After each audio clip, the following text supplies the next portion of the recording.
রান্নাঘরে আপনাদের সবাইকে স্বাগত। আজকে দেখুন চিকেন দরবারি বানিয়ে দেখাবো কিভাবে বানায়, দেখতে থাকুন আর সঙ্গে থাকুন। সলিড পিস নিয়েছি চিকেন দরবারি করার জন্য, লেগ পিস নিয়ে নিই। 700 গ্রাম চিকেন নিয়েছি। কী করছো ফুটিয়ে করিও না, রান্না করে নি তোমাকে খাওয়াবো। 100 গ্রাম টক দই নিয়েছি, টক দইটা দিয়ে দেবো। আদা রসুন বাটা দিয়ে দেবো, স্বাদ মতো লবণ, হলুদ গুঁড়ো, জিরে গুঁড়ো, গুঁড়ো গুঁড়ো, লঙ্কা গুঁড়ো। ম্যারিনেট করে 10 মিনিট রেখে দেবো। বেশি রাখতে পারলে বেশি ভালো, হাতে টাইম থাকলে 10 মিনিট রাখবো। ধরে কড়া বসিয়ে দিয়েছি, তেল দিয়ে দেবো। কড়াই বেরেস্তাটা করে নেব, বাদামি রং করে ভেজে নিয়েছি, তুলে নেব।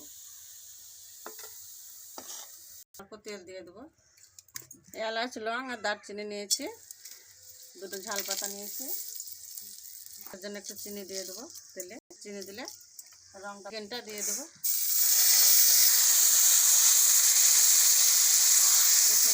দিয়ে দেবো, মেরে নিতে হবে। পানি বেরিয়েছে, এবার বেরেস্তাটা দিয়ে দেবো। তা বানিয়ে রেখেছিলাম, দিয়ে দেবো বেরেস্তাটা।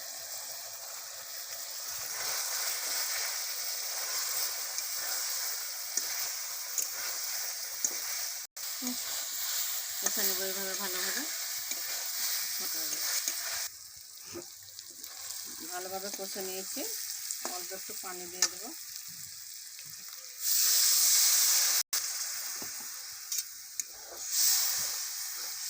চিকেনটা সিদ্ধ করে নেব। বাদাম কুচে নিয়েছি, ছোটো ছোটো করে দিয়ে দেবো।